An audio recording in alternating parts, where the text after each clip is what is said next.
What's up, everybody? Welcome to my channel. First off, I want to say congratulations on getting your first deal under contract. And in this video, I'm going to show you a step-by-step guide on what to do from this point all the way to the closing date. Let's get into it. So the very first thing that you should do after you have your property under contract, which it should be a signable agreement, and if you're not planning on signing it, you're going to double close, then assignment contracts don't matter. But the very first thing you have to do is get your agreement over to a title company or attorney office. Here in my state is attorney state, so we use real estate attorneys. Now, if you don't know a local real estate attorney, the easiest thing to do is get on Facebook and search real estate investment groups in whatever area that you're in. And 9 times out of 10, it's going to be a group that has a lot of wholesalers, a lot of house flippers, that has investors inside of that group that use real estate attorneys or title companies.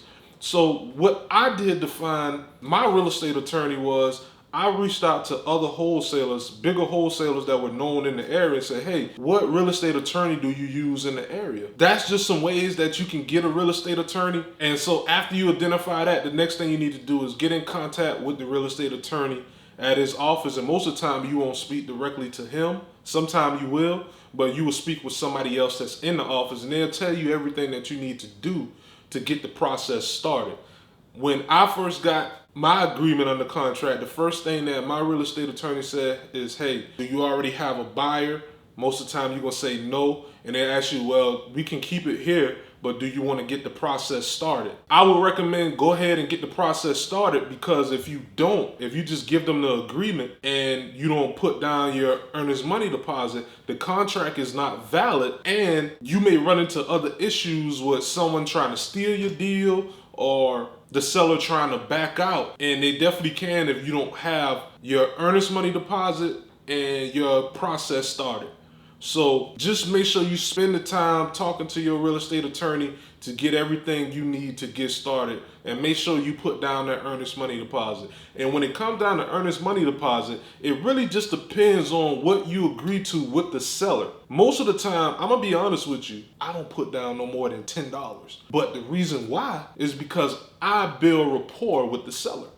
I build a lot of rapport to where they don't question the $10 whenever I'm reading over the contract with them, because they trust me. But you got to get to that point, even if you got to spend money on different sales courses to learn how to build rapport. Or you can do that here on YouTube just by typing, listen to me make this cold call. And you may find somebody that's making a call to a seller and they're allowing you to hear how they talk to them. And that'll be how you can learn how to build rapport with your seller. I pay for courses. I'm not recommending you do that if you can't afford it, but if you can, it'll definitely be worth it. So the EMD is very important, because that allows you to go out and find buyers without worry. Now, don't get me wrong, you may have real buyers out here that may try to backdoor you and steal your deal from you, or you may have wholesalers playing as buyers just to get your lead and then try to backdoor you with the seller. Next thing you know, the seller is trying to back out so they can sell it to that other wholesaler. So with that earnest money deposit and what you have in your agreement, if it says that the seller cannot market the property to anyone while you're in the process of closing or trying to assign the property, you have a right to put a memorandum on that particular property. So that means whenever the seller signs the agreement with someone else and they take it to the attorney office or the title company and they open escrow, what will happen is they will see your name pop up because you put a memorandum on it, and they can't complete the sale until you get your funds. That's why it's very important to go ahead and put the earnest money deposit down. If that happens during the process of you finding a buyer, you will be covered. It's just clouding the title. If you want to learn more about that, I'm pretty sure there's more YouTube videos on here about that, or you can just read up about it or ask your attorney more about it and he can go more in details. All right, so now you already find your real estate attorney, you submit the agreement along with your EMD. Now the attorney has opened escrow. So I'm guessing you're probably wondering what to do next. The next thing you should do is hit the like button, subscribe, and click the notification bell so YouTube can push this content out to more people. And just let me know if you enjoying this content down in the comments below as well. And what's the next video you would like for me to make.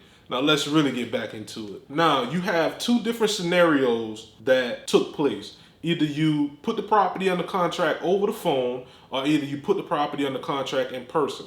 9 times out of 10, if you put the property under contract in person, that's the scenario that we're gonna go over now.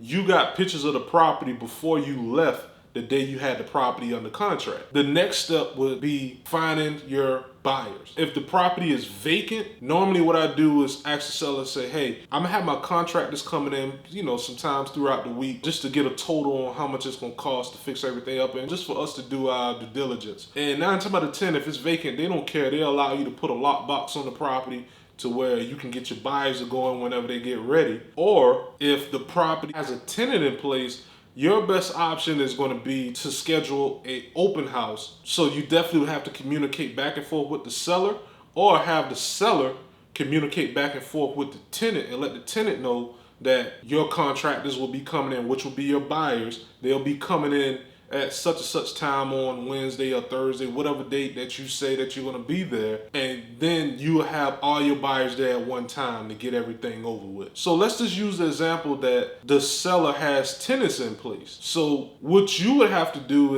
is take those pictures that you took of the property the day of, make sure you get some good pictures, and you can either go the free route, or you can pay money and use a system such as PropStream, which I have linked below, to pull a cash buyers list. To use the free route, you would actually have to go to your local REIAs to find buyers, or you can go to the courthouse, and the same properties that these buyers bid on during the auctions, those are the buyers that you want to go after, because those are cash buyers.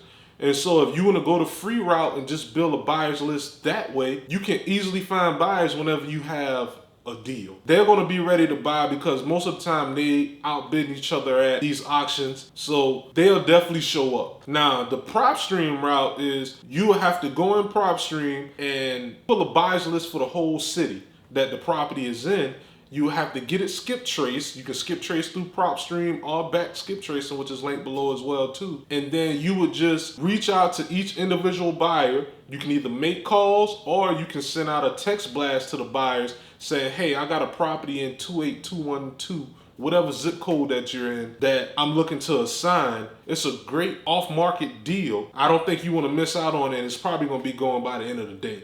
Just try to create some type of urgency. So once you get responses back to verify that these are actually the buyers, what I like to do before I send any information over is I like to ask the buyers for the last project that they worked on. That's one way to prove that they're actually out here buying and that they're actually out here flipping properties or buying rental properties. So that's how I verify my buyers. And once they send that information over and I look at the last property that they actually flip, then I send the pictures over to the buyer. And most of the time what they're going to say, if they're interested, they're going to say, hey, when can you get me in? Could you get me in today? Could you get me in tomorrow? Those are buyers. They're real buyers. And just have a set time ready, which you have to communicate back and forth with the seller for you to get your contractors into the property. Now, so once you get, enough, whatever amount that you satisfy with, 5, 6, 7, 8, 9 buyers that are interested, you go ahead and let them know the open house will be scheduled for tomorrow at 12 o'clock. All of them are going to show up at one time. They're going to come take a look at it. They're going to make sure that the pictures that you sent that is still in that same condition. At that point, you just give them a time frame on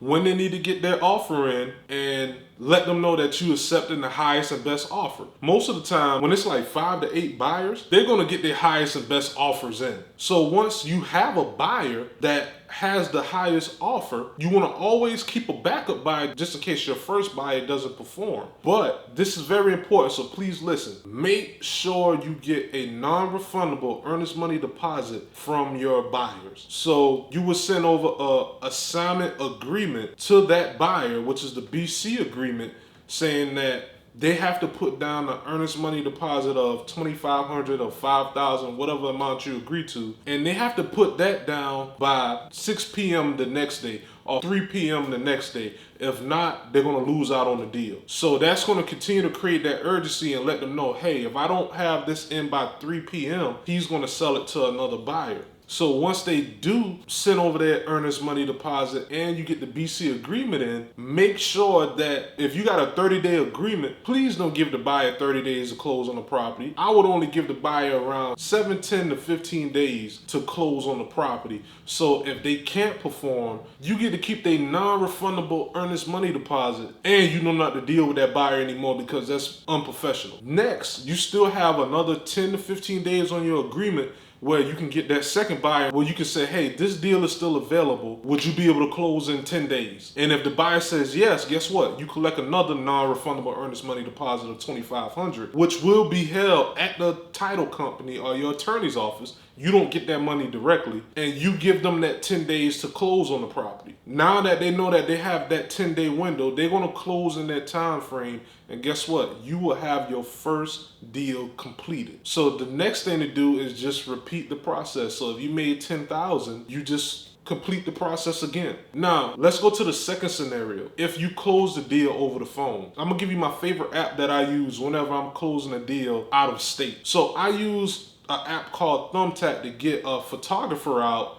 to take pictures. You may have to spend a little bit more than you would if you were getting somebody off of Craigslist, but you better believe it will be completely worth it. On Thumbtack, you'll be able to leave reviews on your experience with the real estate photographer that you had. So I never had an issue with Thumbtack photographers. I had plenty of issues with Craigslist photographers. So you can use that if you want to, but I prefer Thumbtack. Or you can get the seller to take the pictures for you. And I'm gonna tell you how you can actually pitch it to the seller. What you can actually say is, hey, Mr. and Mrs. Seller, would you be able to get some pictures over to me today or tomorrow? And, I can go ahead and get my contractor looking at it so you can be familiarized with the property and we can see how much we would have to spend, just to fix the property up completely. I'm pretty sure the number that we have will work, but I can just go ahead and let him put his eyes on it to see if there's anything major that needs to be done.